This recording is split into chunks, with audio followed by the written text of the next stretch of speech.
안녕하세요. 역사를 사랑하는 박소입니다. 그리스의 에게 문명에 대해서 한번 알아보겠습니다.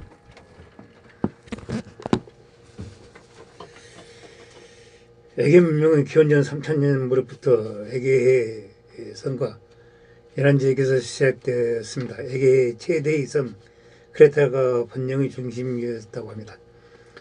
에게 크레타 섬은 한국의 제주도의 4배 정도의 큰 섬이라고 합니다.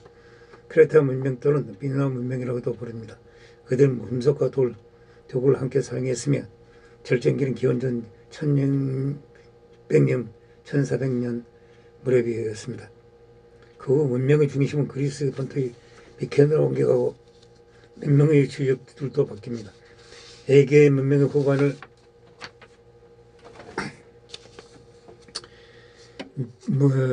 미케네 문명이라고 부르고 있습니다. 그 전성기는 기원전 1400년, 1200년 무렵이었습니다. 기원전 700년 무렵의 에게 문명은 사라지고 그리스 세계는 혼란기에 빠집니다.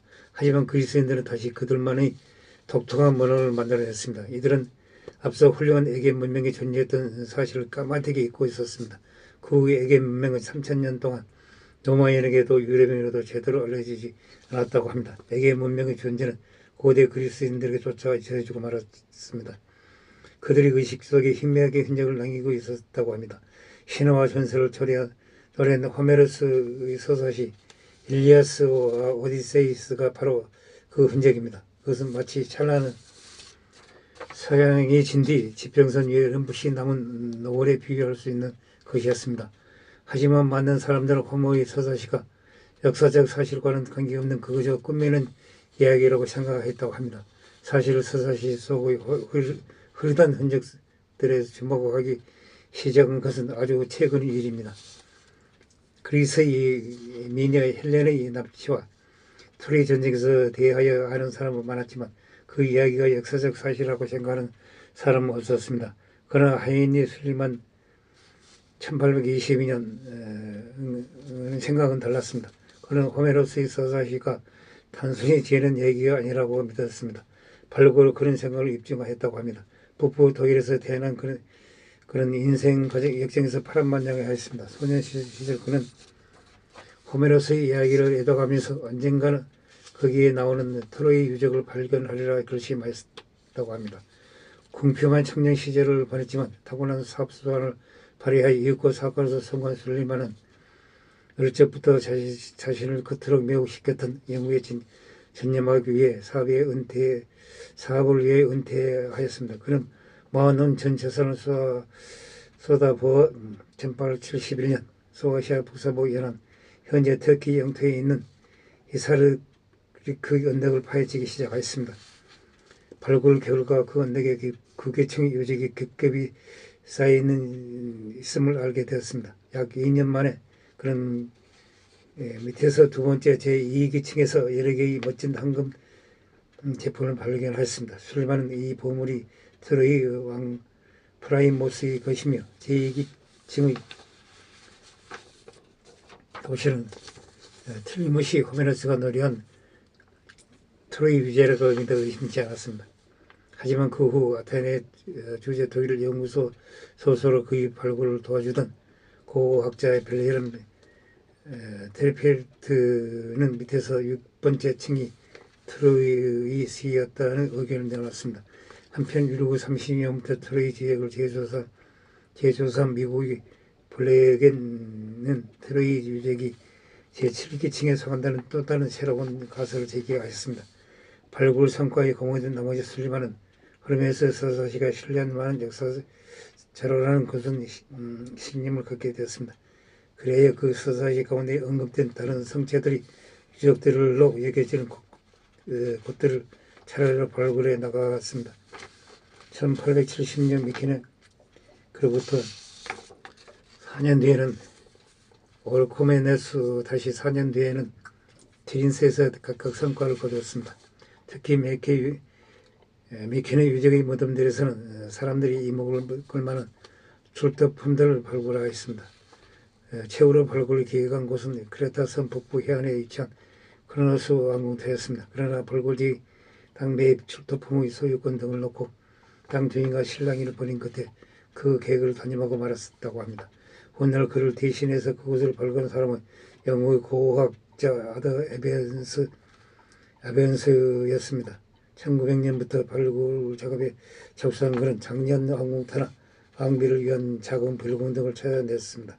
이탈리아 벌고단이 섬 남쪽 파이스토스 아기아 트리아나를 파헤치기 시작한 것도 그 무렵이었습니다. 1922년부터 프랑스가 북쪽 해안의 말레아를 발굴하기 시작해 크레타 각지와 그리스 폰트에서 유럽 각국의 발굴이 본격화가 됐다고 합니다. 발굴 결과 에게 해역의 한때 훌륭한 문명이 존재했다는 사실을 알려졌습니다. 그에 대한 영문은 한 해가 다르게 너무 신상의 진전을 이루었습니다. 1139년에 접수한 그리스 폰트 남다이 펠로스 즉 네스토르의 성체 발굴에 힘입어 그 시대에 사용된 문자가 1950년 해독되기 이르렀습니다. 그것을 계기로 에게의 문명에 대한 영문은 한층 활기를 뗐다고 합니다. 술리만이 얼굴은 단점했던 크로노스는 당시 게팔라라 불리던 구름 지도로 올리브가 자라고 있었다고 합니다. 1818년 당제인 미노스 갈로이노스는 밭을 갈던 중 아주 오래된 건물의 토대인 사람키 많은 항아리 소형 가옥 등을 발견하게 됐습니다. 술리만이 발굴을 포기한 지 10년이 지난 1900년 3월 영국의 고고학자 에번슨이 100명의 이상의 인물들 통해 그 유적을 대대적으로 발견하기 시작하였습니다. 에번슨은 술리만과 달리 스콜틀랜드의 유명한 제지업자 집안에서 태어난 덕분에 옥스퍼드 대학에서 공부한 뒤 독일에서 유학한 한편 발칸반도의 구석구석까지 유럽을 두루 여행하는 경험을 갖고 있었습니다. 발굴을 시작한 지 채 몇 시간도 안 돼 건물이 잔해 유보를 찾아냈습니다. 발굴이 진전됨에 따라 웅장하고 복잡한 왕궁의 모습을 드러냈습니다. 다행히 돌기는 흔적은 없었다고 합니다. 바깥으로 파헤쳐지지 않은 데다가 무상한 식물로 뒤덮인 유적이 고스란히 보존될 수 있었다고 합니다. 에번스는 그리스 각지 발굴 현장에서 지표에서 그 정도로 얕은 곳에 그만큼 많은 유물이 묻혀있던 예는 없었다라는 말로 표현하였습니다. 흥분을 감추지 못했다고 합니다. 그는 훈련 땅속에서 떠난 항공터가 크레타를 지배했다는 전설의 왕 미노스 왕궁이면 틀림없다고 생각하였습니다.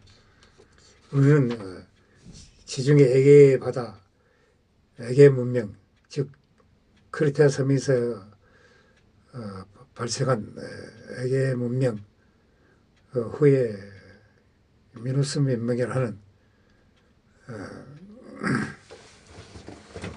유적에서 잠깐 알아봤습니다. 우리가 그리스 문명은 찬란한 것을 알고 있지만 원래 에게 문명이 발판을 둔 것이 아닌가 그렇게 생각하게 봅니다. 이상 에게 문명에 대해서 이야기를 마치고자 합니다. 항시 부족함을 느낍니다. 양해 부탁드립니다. 감사합니다.